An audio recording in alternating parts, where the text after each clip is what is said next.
Uma outra situação que acontece muito e que, né, uma pergunta recorrente que surge aqui para nós é o seguinte, tá? O MEI chegou lá com o faturamento já estourando, né? E aí ele pensa, né? Vou baixar esse MEI e vou abrir outro MEI. Já apareceu isso para vocês? É uma coisa muito doida, né? Ele pensa, vou baixar, ninguém vai ver esse MEI, vou abrir um outro e vou ter todo o limite de novo.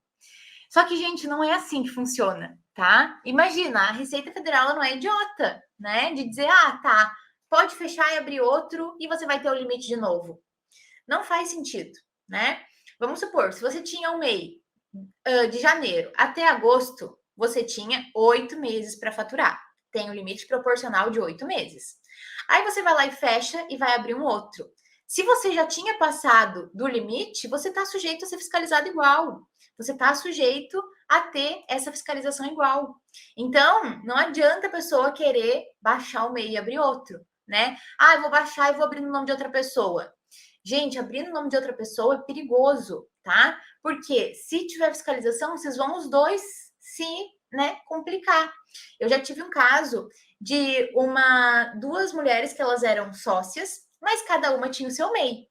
E aí teve fiscalização e elas foram desenquadradas.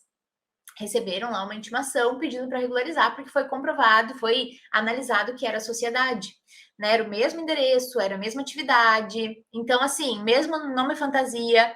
E aí, claro, eles pegaram. Então, você tem que saber que pode dar problema igual, tá? E não adianta fechar o MEI e abrir outro. Aquele MEI problemático vai continuar problemático, vai continuar podendo ser fiscalizado, né? Vai continuar com todos aqueles problemas. Se vai ter diferença por estar baixado ou não, não sabemos. Talvez a fiscalização vai acabar, né, sendo menos rigorosa por a empresa já estar baixada, talvez, não sei. Mas o fato é, não adianta querer baixar um MEI, abrir outro, baixar e abrir outro, tá? Isso aí é questão de tempo para ser pego numa fiscalização também. Então, não adianta a gente orientar o cliente a fazer isso, ok? Se o cliente vier com essa questão, a gente já fala para ele, não é o correto. A Receita Federal não é idiota, ela não ia fazer uma lei que colocasse um limite de 81 mil, mas que tu pudesse baixar e abrir outro a qualquer momento, né? Não faz nenhum sentido. Então, a gente também tem que passar isso para eles, ok? Sim, exatamente. Mesma coisa que desinstalar o banco e vai sumir as dívidas, né? Não.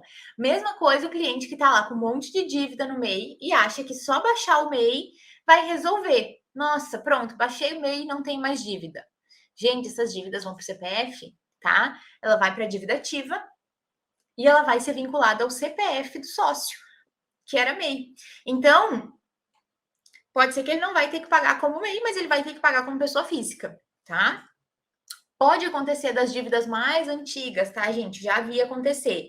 2015, 14, 13, elas sumirem. Realmente, eu já vi algumas dívidas sumirem. Só que 2013, 14, 15, as coisas não eram tão eletrônicas, tão digitais quanto hoje. Hoje, o governo manda para dívida ativa. Gente, passou 2 anos, o governo está mandando para dívida ativa. Não se perde mais, né? Não acontece mais isso como acontecia antigamente, né? As coisas estão evoluindo, tudo está mais digital, a inteligência artificial está aí e a Receita Federal com certeza vai utilizar isso também para fazer fiscalização. Então, não adianta a gente pensar, mas some a dívida. Não, gente, sumiu, realmente sumiu. Lá de trás eu já vi sumir. Mas hoje em dia, você pode pegar um MEI que tem dívidas de 2018, 19, 20, você pode ver que já foi para dívida ativa, na maioria das vezes, tá? Então, depois que vai para dívida ativa, acabou. Não tem mais essa história de 5 anos e sumiu, passou. Não. Claro que sim, em 5 anos eles não mandarem para dívida ativa, eles não movimentarem nada, pode acontecer. Só que agora, os últimos 5 anos, não está mais acontecendo, tá? Então já é enviado para dívida, e aí vai lá um processo para tentar fazer, né, a cobrança disso, e aí vai envolver o CPF do sócio, tá?